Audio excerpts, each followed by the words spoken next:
welcome and thank you for tuning in. The St. John's Red Storm just pulled off a thrilling 75-73 win over Marquette on the road. St. John's has now won 4 straight games, 5 of their last 6. The Johnnies' last loss came at home to the Golden Eagles at Carnesecca Arena in that heartbreaking defeat. But wow, has this team responded with resilience, with focus, patience, and just much better offensive execution ever since then.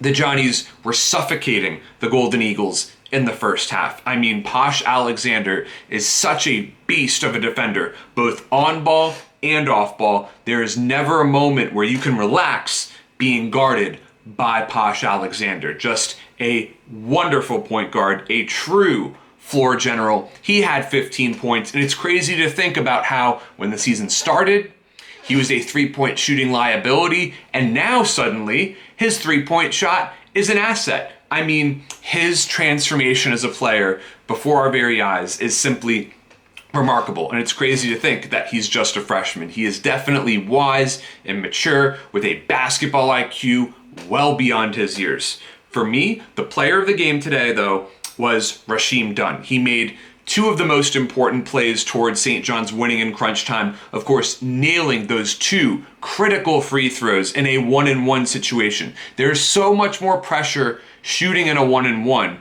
compared to knowing that you're going to have 2 shots at the line. So for him to nail both, give the Johnnies a 2-possession, 4-point lead with under 30 seconds to go, that tremendously increased the win probability for the visitors. And then, of course, he stole the Marquette inbound pass.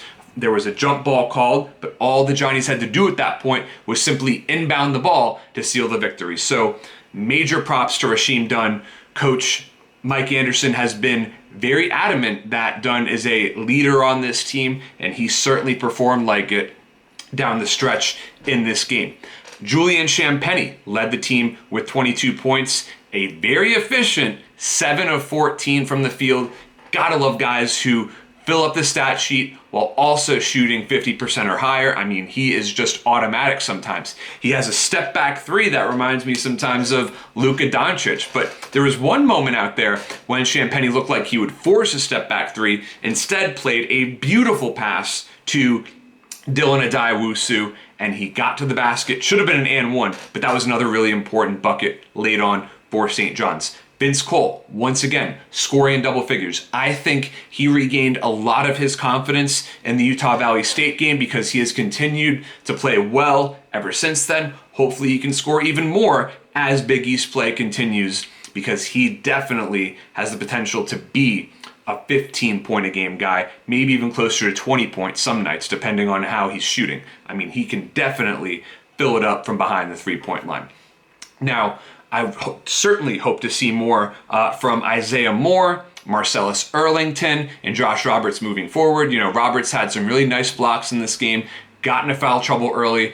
Really want to see head coach Iron Mike Anderson drill down guarding with your feet when it comes to Roberts, because sometimes he leaves his feet too early, which can cause the foul trouble, but he is such an asset down on the block in these games when he can stay out of foul trouble. He is a true rim protector at the college level. But for the Johnnies, to win 4 in a row after everything they've been through, those early season struggles that they had, you really wondered what the season would hold for the Red Storm. But now, making the NCAA tournament, believe it or not, is not out of the question. If St. John's can upset Villanova at home in midweek, the bubble conversation will begin for the Johnnies. They move to 4-6 in Big East with this victory. Look, it's possible. It could happen. I'm not saying it will happen. I'm not saying it's likely to happen, but it could happen. And this is a team that I think will back down from no one. They're hitting their stride at such an important point of the season, and the Johnnies are a very, very exciting team to watch. Thank you so much for tuning in, and if you've watched for this long, you might as well subscribe to my channel.